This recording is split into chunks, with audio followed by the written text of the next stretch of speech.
Assalamualaikum warahmatullahi wabarakatuh. Perkenalkan, nama saya M. Raffi Farizi dari Prodi Sistem Informasi dengan NIM 0519860007 UPBJJ Kota Bengkulu.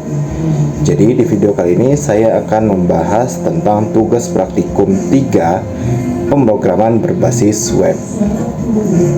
Di sini sudah ada PDF-nya, di mana di sini STSI 4209 dari tugas 3. Di sini sudah tertera di mana saya akan membuat sebuah website lagi ya. Atau lebih tepatnya kita mengupgrade website dari tugas 2 sebelumnya. Di sini saya diperintahkan pertama-tama tugas praktik ini kita menggunakan 8 indikator capaian, yang dimana di sini mahasiswa dapat menerapkan sistem pengorganisasian kode JavaScript framework VJS dengan memanfaatkan konsep Vue komponen dan juga Vue template. Mahasiswa dapat menerapkan fungsi untuk menampilkan data, dan ya, mahasiswa untuk fungsi kondisional pengandaian, mahasiswa mampu menerapkan data binding, mahasiswa mampu menerapkan fungsi watcher yang sesuai dengan hasil outputnya, dan ya, mahasiswa mampu menerapkan pengolahan data array melalui direktif v-for baik untuk zero base number di index maupun name base index. Mahasiswa mampu menerapkan formatting data text menggunakan konsep filter, dan juga mahasiswa mampu menerapkan penggunaan custom element Vue komponen dan juga property template. Di sini sudah ada soal tugasnya, di mana di sini Anda diminta untuk membuat sebuah aplikasi web sederhana menggunakan bahan data ajar di universitas terbuka. Pada tugas praktik kedua ini, mahasiswa berfokus untuk menggunakan aplikasi website berbasis VJS sebagai frameworknya dan digunakan sepanjang pekerjaan tugas praktik 3, sehingga data-data yang dibutuhkan tidak dibaca melalui database, tetapi melalui JSON file sebagai dummy data yang akan dilampirkan bersamaan dengan tugas. Kalau yang tidak tahu JSON file, ini sudah ada tertera di bagian tugas 3-nya. Di sini sudah ada data bahan ajar.json. Jadi kita dummy datanya di JSON ya. Oke. Setelah itu kita membentuk sebuah Vue komponen dan juga template. Namun tentunya ada beberapa hal yang perlu kita ketahui ya. Di sini strukturnya seperti ini. Di sini tugas 3 VJS UT-nya. Saya menulisnya seperti ini ya. Sita UT praktek 3. Setelah itu di sini ada index HTML. Di sini menggunakan root, mount, dan application. Asetnya di dalam folder aset kita membuat folder CSS lagi, yang dimana di folder CSS kita menaruh style CSS dengan gaya global. Sini ada image-nya juga. Ini opsional ya, image-nya opsional. Kalau misalnya mau pasangnya tinggal pasang, kalau tidak ya tidak perlu juga. Untuk datanya di folder data kita akan masukkan data bahan JSON dari tugas 3. Oke, setelah itu kita membuat folder JS. Dari folder JS ini kita membuat sebuah app.js di sini, JavaScript-nya, inisial Vue root-nya.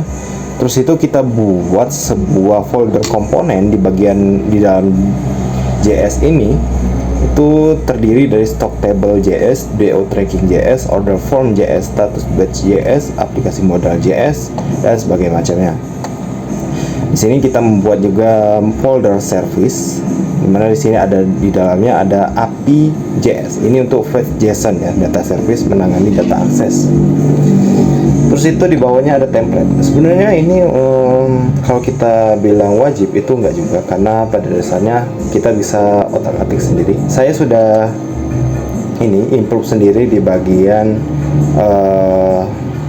ininya, di bagian index, dimana di sini ada template-nya langsung ya, dimana di dalam template-nya ini saya sudah menambahkan semuanya yang ada yang diperlukan ya dalam template-nya tersebut.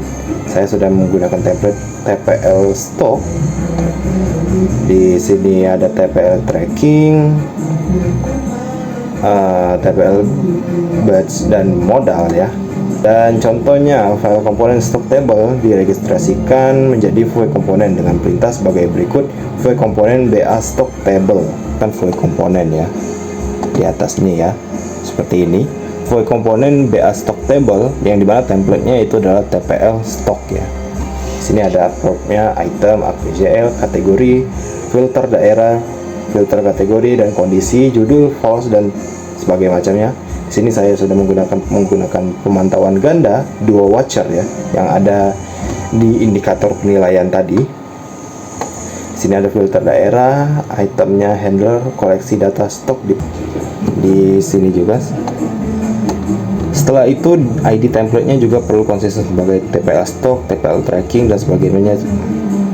Stock tracking order sebagai contoh berikut adalah cuplikan ringkas indeks HTML ya. Misalnya yang dicontoh itu karena kita pisah, jadi di template ID TPL stocknya yang dicontoh tadi itu kosong ya, tidak ada yang namanya seperti ini. Tapi karena saya improve sendiri, saya menggunakannya langsung seperti ini ya, TPL trackingnya, dan ini ada isinya semua. Yang tersisa hanya index HTML saja. Yang pertama kita akan masuk ke pertanyaan pertama, di mana di sini kita menggunakan halaman stok bahan ajar. Halaman ini menampilkan daftar stok bahan ajar untuk seluruh UT daerah. Silakan bebas menggunakan tabel, list, bentuk lain yang menampilkan list data dalam jumlah banyak dan memiliki data-data field.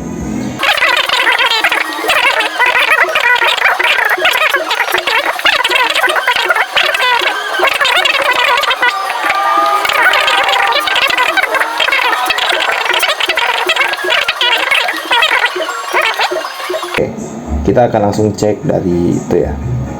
Sini sudah saya buat sebuah stoknya, dimana dalam indeksnya kita membuat sebuah stok. Nah, di dalam sini kita sudah membuat sebuah daftar stok bahan ajar di templatenya.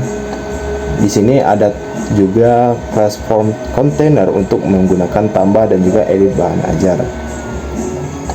Di bagian sini kita menggunakan teks modelnya untuk pilih UT daerah. Di sini ada option value-nya untuk memilih UT daerah di bagian ini ya, tambah edit ini ya.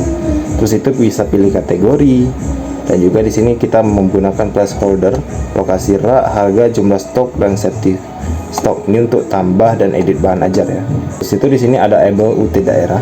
Di sini kita menggunakan option value untuk melihat semua UT daerah yang ada. Kita bisa menggunakan listnya. Di sini ada filter semua kategori, dan ya untuk kondisi stoknya kita menggunakan semua kondisi.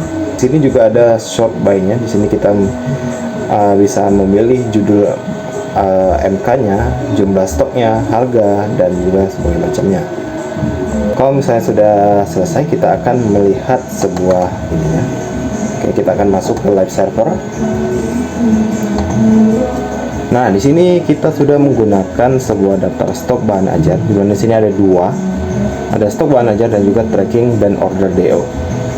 Nah, di sini daftar stok bahan ajarnya. Di sini ada tambah dan edit bahan ajar. Di sini ada kode, ada judul mata kuliah, ada pilih kategori. Di sini ada banyak ya, wajib, pilihan, praktikum, dan problem based. Oke, di sini ada pilih UT daerahnya juga. Ada Jakarta, Surabaya, Makassar, Padang, dan Denpasar. Ini sudah ada tertera di bagian ini ya, bagian data dummy-nya dari JSON ya. Oke, untuk lokasi raknya sendiri kita mengikuti yang ada di sini. Oke. Dan di sini kita bisa menambahkan harganya. Ini untuk harga, ini untuk jumlah stok, dan ini untuk safety stoknya ya. Di sini ada catatan untuk HTML-nya di sini. Oke. Nah, di sini kita bisa memilih semua UT daerah yang berdasarkan tabel ini ya. Nah, seperti sebelumnya ya, karena memang fungsinya sama. Ada Surabaya, ada Jakarta, ada Padang tidak ada Makassar ya, dan untuk cuma dua ini ya. Setelah itu saya akan memperlihatkan Di bagian tabelnya ini sama seperti tabel dari tugas 2 ya. Cuman yang membedakannya di sini sudah ada fitur dimana di sini kita menggunakan RP untuk satuannya, dan di sini ada buah untuk satuan stok dan safety. Dan ya untuk ini sendiri kita menggunakan ini ya, seperti ini ya. Untuk catatannya sendiri bisa langsung lihat di bagian pop up-nya saja ya, untuk ininya, karena sudah ada di bagian sini. Untuk catatannya kan ditampilkan saat men-trigger event mouse hover pada kolom status dan melakukan tooltip atau preview. Jadi bentukannya jadinya seperti ini ya. Nah, seperti itu. Jadi ada tulisannya di bagian saat kita men-trigger statusnya. Jadi seperti ini. Butuh pendingin untuk keep basah, dan ya sampai keempatnya seperti itu. Oke. Misalnya kita mau menambahkan daftar bahan ajar ya. Kita akan menggunakan MKDI misalnya. MKDI kita basing aja. Kita sembarang aja.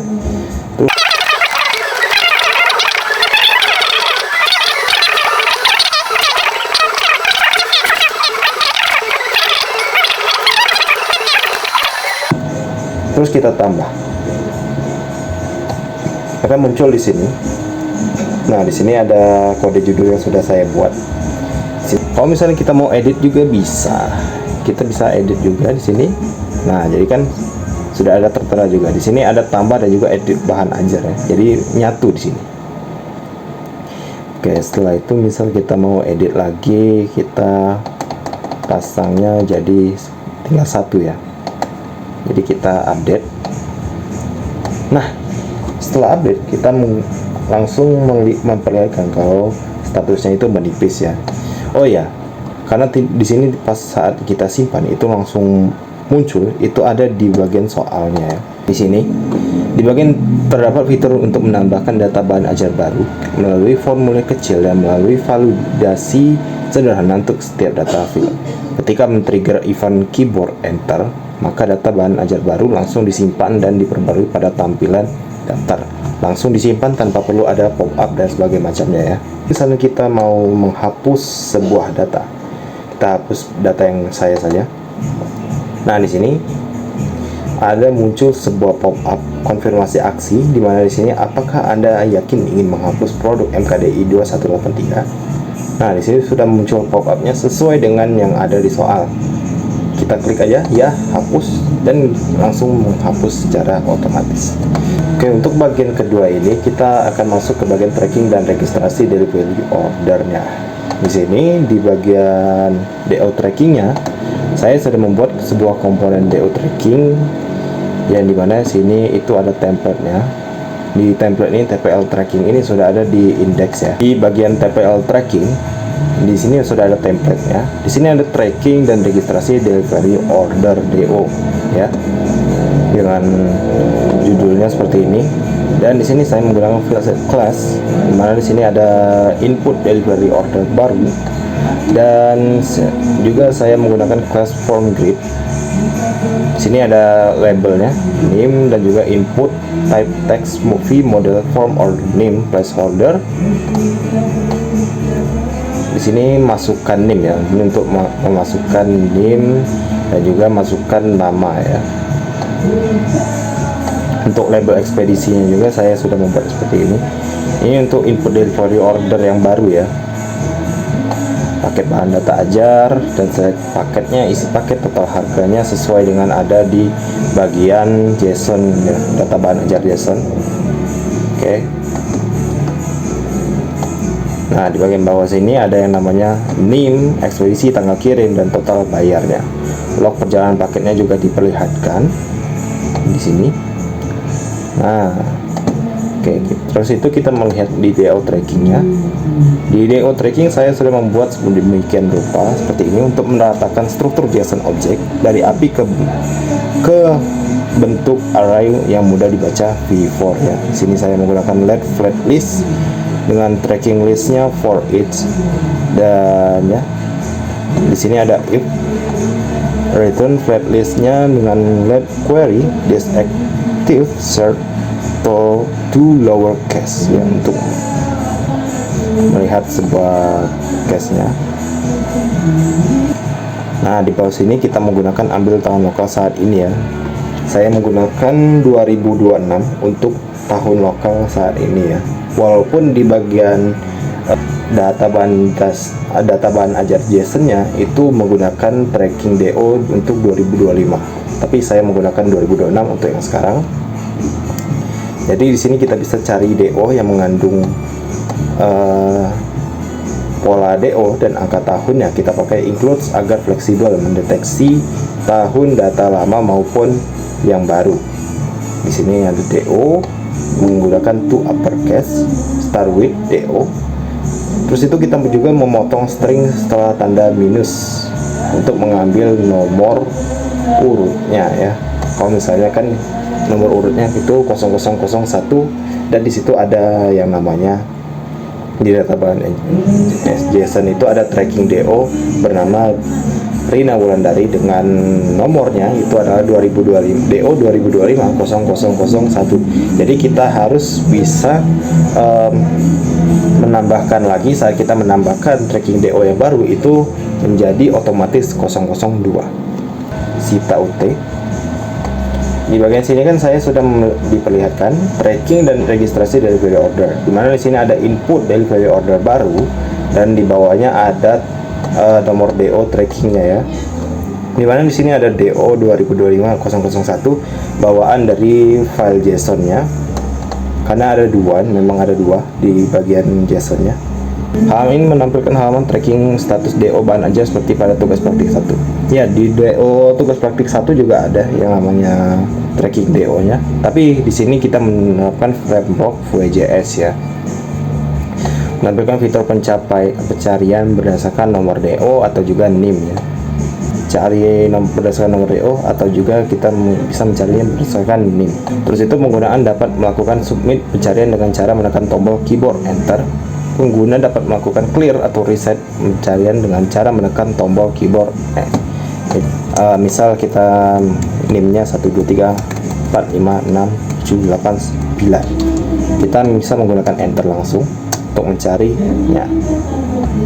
Kita bisa juga reset dengan tombol X. Nah, jadi seperti itu ya. Poin lanjutannya, terdapat fitur untuk mendapatkan input dari value order baru. Di sini ada poinnya nomor DO, tahun berjalan, dan sequence number ya. Misalnya DO 2025-001 untuk data awal. Selanjutnya jika ada data tracking baru itu menjadi DO 002. Kita akan menggunakan sebuah input dari value order. Di sini cuman ada ya, NIM, nama mahasiswa, ekspedisi, dan paket bahan ajar. Namun itu sudah otomatis langsung mengikuti nomor urut bahan ajar yang ada di bagian JSON ya. Misal saya menggunakan 05, saya menggunakan ini saya sendiri, NIM saya sendiri dengan nama saya sendiri. Terus kita pilih ekspedisinya, misalnya ini ada dua ya, regular dan juga express. Kita menggunakan yang express. Pilih paketnya, kita menggunakan paket UT IPA dasar seperti ini. Terus kita simpan. Nah, di sini ada muncul pop-up DO berhasil dibuat ya. Ini akan muncul seperti ini. Dia akan langsung otomatis membaca bagian tracking yang ada di atas ya. Yang dimana di sini kan DO 2025 dengan posisi urutannya yaitu adalah 0001. Ini saya sudah membuatnya otomatis menjadi 002 ya, 2026 tapi. Oke, di sini sudah dimunculkan NIM namanya dan juga ekspedisinya, tanggal kirimnya 31 Mei 2026 itu adalah tanggal kirim sekarang ya. Ini ya. Total bayarnya 140.000 karena saya menggunakan paket yang kedua. 140.000 dengan log perjalanan paket yaitu adalah 31 Mei 2026 jam 11 sekarang dengan waktu real time ya. Dengan sistem DO berhasil dibuat secara berurutan. Oke. Nah, seperti itu ya. Jadi di sini sudah ada input dari body ordernya. Oke, setelah itu Kita menggunakan paket bahan ajar dipilih oleh pengguna berdasarkan data pada paket. Gunakan elemen select dan menampilkan di halaman web informasi kode paket dan nama paket. Setelah memilih paket, akan muncul detail isi paket bahan ajar tersebut di bawah elemen select untuk memberikan informasi. Ini untuk data paketnya ya, pilih paketnya. Ini selectnya seperti ini, pilih paket. Jadi sini ada paket UT001 dan juga paket UT002 ya. Oke, setelah itu tanggal kirim dapat diisi manual ataupun menggunakan fungsi date untuk mengambil local time. Ya, saya sudah melihatnya tadi di bagian codingannya. Di sini saya menggunakan local time ya untuk itunya. Jadi di sini jam 11.23 ini akan langsung real time jam segitu dengan waktu segitu, tanggal segitu dan juga tahun segitu. Pada tanggal kirim perlu diformat sebagai berikut: tanggal, bulan, tahunnya seperti ini. Ya, seperti itu ya. Total harganya diambil dari data pada array of object paket sama dengan harga. Pada tanggal kirim perlu diformat dengan menambahkan currency Rp. Jadi sini sudah diperlihatkan currency Rp-nya dengan Rp 120.000 ya. Ini dengan currency Rp-nya 140.000 untuk total bayarnya. Oke. Setelah itu ada yang namanya buatlah juga validasi input yang sederhana saat melakukan data delivery order baru. Validasi inputnya ya, kalau misalnya itu kan tadi ada pop-up-nya itu kan. Terdapat fitur untuk menambahkan status progres perjalanan pengiriman. Data waktu diambil berdasarkan local time dan juga data keterangan diambil berdasarkan input pengguna. Jadi sudah ada semuanya. Oke, setelah kita melihat sepertinya sudah semua ini sudah sesuai dengan kategori dan juga listnya. Jadi sini ada petunjuknya. Oke, setelah ini sudah selesai semua ya. Oke, jadi seperti itu saja. Saya sudah membuatnya sedemikian rupa. Oke, jadi seperti ini saja video saya kali ini. Semoga bermanfaat. Saya akhiri, wabillahi taufiq wal hidayah. Wassalamualaikum warahmatullahi wabarakatuh.